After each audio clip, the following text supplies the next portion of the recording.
Hi hello guys welcome back to our channel Priyanka techniques. Realme వాళ్ళు చేసే పనులను చూస్తే నిజంగా అండి చాలా నవ్వొస్తుంది. ఐఫోన్ వాళ్ళని చూస్తేనేమో పాపం జాలి పడాలనిపిస్తుంది. ఇది ఎలా ఉంది అంటే కార్టూన్లో చూసాం కదా, టామ్ అండ్ జెర్రీ గొడవలాగా అనిపిస్తుంది. విషయం ఏంటంటే ఐఫోన్ 17 ప్రో మ్యాక్స్ యొక్క డిజైన్ని P4లో తీసుకొచ్చేసారు. సరే పోనీలే అనుకుంటే అక్కడితో ఆగారా. 16 ప్రో యొక్క డిజైన్ని ఇప్పుడు 15Tలో తీసుకొస్తున్నారు. మొత్తానికి ఐఫోన్ యొక్క డిజైన్ని వీళ్ళు వాడినంతగా ఎవ్వరూ వాడట్లేదు మార్కెట్లో. ఇంత టాలెంటెడ్ ఉన్నావు. సో మీరే చెప్పండి, రియల్మీ వాళ్ళు చేసిన పని మీకెంత ఫన్నీగా అనిపిస్తుంది. కాకపోతే విషయంలోకి వెళ్తే రియల్మీ 15T మొబైల్కి సంబంధించిన లీక్ అయిన స్పెసిఫికేషన్ గురించి ఈ వీడియోలో అయితే మాట్లాడుకుందాం. ఈ మొబైల్ వచ్చేసి సెప్టెంబర్ 2న ఇండియాలో లాంచ్ అవబోతుంది. నేనైతే మీకు మళ్ళీ చెప్తున్నానండి, ఓన్లీ నేను మొబైల్కి సంబంధించిన స్పెసిఫికేషన్స్ మాత్రమే ఎక్స్ప్లెయిన్ చేస్తాను, రివ్యూ అయితే కాదు.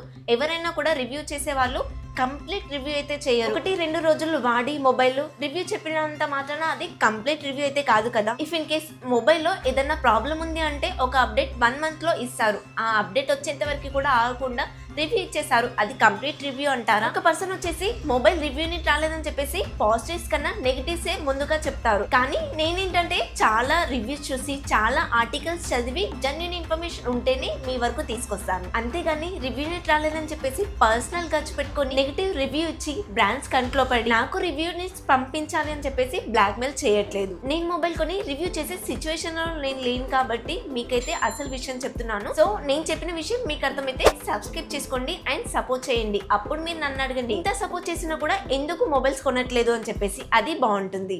ఇదైతే ఆఫ్లైన్ సెంట్రిక్ మొబైల్ అండి. దీంట్లో స్పెసిఫికేషన్స్ అయితే మీరు అంతగా ఎక్స్పెక్ట్ చేయాల్సిన అవసరం లేదు. లీక్ అయిన డిజైన్ కి బిల్డ్ క్వాలిటీ స్పెసిఫికేషన్ చూసుకున్నట్లయితే ఫ్రంట్ వచ్చేసి ఫ్లాట్ డిస్క్, చుట్టూ ఫ్రేమ్ అంతా కూడా ప్లాస్టిక్ ఉంటుంది, బ్యాక్ సైడ్ కూడా ప్లాస్టిక్ ఇచ్చారు. డ్యూయల్ స్పీకర్స్ ఉంటాయి, in display finger print censor ఉంటుంది. ఇది వచ్చేసి రియల్మీ 15 సిరీస్ కాబట్టి IP68-69 వాటర్ రేటింగ్ అయితే ఎక్స్పెక్ట్ చేయొచ్చు. రీసెంట్ గా వచ్చిన రియల్మీ P4లో మాత్రం IP65-66 వాటర్ రేటింగ్ ఇచ్చారు, ఎందుకంటే అది కాస్ట్ కటింగ్ కోసం. ఈ మొబైల్ వచ్చేసి 3 కలర్స్ వేరియంట్ లో కనిపిస్తుంది. దీంట్లో నాకు బ్లూ ఇంకా బ్లాక్ కలర్ అయితే బాగా నచ్చింది ఈ గోల్డ్ కలర్ కన్నా. ఈ మొబైల్ వచ్చేసి 7.79 mm థిక్నెస్ ఉంటే 181 grams వెయిట్ అయితే ఉంటుంది. వీళ్ళైతే ఇతర బ్రాండ్స్ తో కంపేర్ చేస్తే థిక్నెస్ విషయంలో కానీ వెయిట్ విషయంలో కానీ మేమే గొప్ప అని చెప్పుకుంటున్నారు.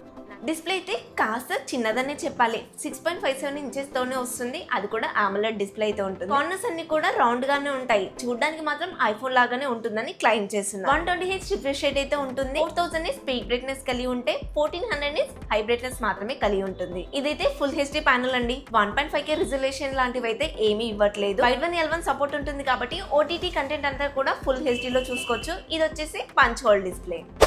ప్రాసెసర్ విషయానికి వస్తే డైమెన్సిటీ 6400 మ్యాక్స్ అనే ప్రాసెసర్ అయితే ఇస్తున్నారు. ఈ బడ్జెట్ లో ఈ ప్రాసెసర్ ఇవ్వడం అనేది వీళ్ళకి మాత్రమే సాధ్యమవుతుంది. LPDDR 4X RAM technology, UFS 2.2 memory technology ఉంటుంది. రియల్మీ UI 6 తో వస్తుంది, Android 15 మీద రన్ అవుతుంది. 3 years మేజర్ అప్డేట్స్ ఇస్తే 4 years సెక్యూరిటీ అప్డేట్స్ అయితే ఇస్తారు. AI ఫీచర్స్ కూడా కొన్ని ఉన్నాయిలేండి, circle to search, AI eraser ఇలాంటివి ఈ మొబైల్లోనూ కనిపిస్తున్నాయి. అండ్ ఈసారి వీళ్ళు కొత్తగా తీసుకొస్తున్న AI ఎడిట్ జీనీ అనే ఫీచర్ ని దీంట్లోనూ తీసుకొస్తున్నారు. వీళ్ళు తీసుకొస్తున్న ఈ AI కొత్త ఫీచర్ ని గూగుల్ పిక్సెల్ మొబైల్లో కూడా చూసాను. ఇదైతే మంచి విషయం అండి. ఇలాంటి ఫీచర్ అయితే వేరే బ్రాండ్ లో ఎక్కడా చూడలేదు. వన్స్ మనం ఫోటో తీసిన తర్వాత డ్రెస్ కలర్ చేంజ్ చేసుకోవడం కానీ, బ్యాక్గ్రౌండ్ చేంజ్ చేసుకోవడం కానీ, ఏదైనా చేంజ్ చేసుకోవడం దీనివల్ల సాధ్యమవుతుంది. అది చేయడం కూడా సింపుల్ గా ఉంటుంది. మనం ఏదైతే చెప్తామో అది చేసి చూపిస్తుంది. డిస్ప్లే పైన మినీ క్యాప్సూల్ అని అయితే ఇస్తున్నారు. ఐఫోన్ లో ఉండే డైనమిక్ ఐలాండ్ అని చూసాం కదా, సేమ్ అలాంటి ఫీచర్ దీంట్లోనూ కనిపిస్తుంది. అంతా హెవీ వర్క్ చేయకపోయినా కూడా ఏమైనా టాస్క్ వేస్తే దాంట్లో కనిపిస్తూ ఉంటాయి. బ్యాక్ సైడ్ వచ్చేసి డ్యూయల్ కెమెరా సెటప్ అయితే ఇస్తున్నారు. Main camera 50 MP, second camera 2 MP. ఇదైతే డెప్త్ సెన్సారే, దీని గురించి మనం పట్టించుకోవాల్సిన అవసరం లేదు.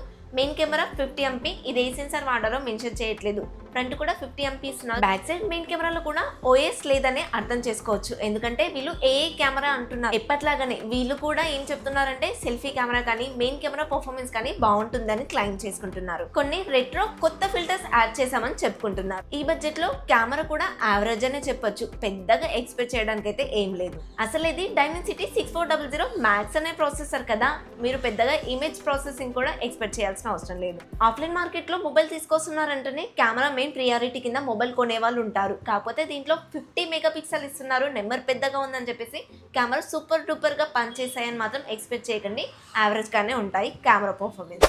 ఈ మొబైల్ కూడా ఇప్పుడు వస్తున్న అన్ని మొబైల్స్ లో వచ్చినట్టుగానే 7000 mAh బ్యాటరీతో వస్తుంది. 80 వాట్ ఫాస్ట్ చార్జర్ ఇస్తున్నట్లుగా అయితే తెలుస్తుంది. వీళ్ళైతే ఒక ఫుల్ ఛార్జ్ లో యూట్యూబ్ ని 25 అవర్స్ వరకు కూడా చూడొచ్చు అని చెప్తున్నారు. 13 అవర్స్ వరకు కూడా గేమ్స్ ఆడుకోవచ్చు అని క్లైమ్ చేస్తున్నారు. నాకైతే ఈ యూట్యూబ్ టైమింగ్ ఏదో ప్రామిసింగ్ లా అనిపిస్తుంది. ఈ మొబైల్ ని నార్మల్ గా యూస్ చేస్తాను అనుకునే వాళ్ళకి ఈజీగా 1 డే వస్తుంది. నెక్స్ట్ డే మార్నింగ్ కి కూడా మిగిలిపోతుంది. ఇక ఫైనల్ గా ప్రైస్ విషయానికి వస్తే పెద్ద తేడా అయితే ఏమున్నదండి. లాస్ట్ టైం 14T లాగానే 17,999 అయితే వస్తుంది. లాస్ట్ టైం తో కంపేర్ చేసి చిన్న అప్గ్రేడ్స్ అయితే జరిగాయి. ప్రాసెసర్ మార్చారు, బ్యాటరీ ఇంకా ఛార్జింగ్ స్పీడ్ కూడా పెరిగింది. ఇలా చూసుకున్నట్లయితే ఇంకొక 1000 ఎక్కువ పెట్టినా కూడా ఆశ్చర్యపోవాల్సిన అవసరం లేదు. ఈ మొబైల్ తీసుకోవాలా వద్దా అనే విషయానికి వస్తే నేను ఒకటే చెప్తానండి. ఈ మొబైల్ కొనే వాళ్ళు ఎక్కువగా ఆఫ్లైన్ యూజ్ చేసే కాబట్టి ఆన్లైన్ లోకి వచ్చి మన వీడియోస్ అయితే చూడరు.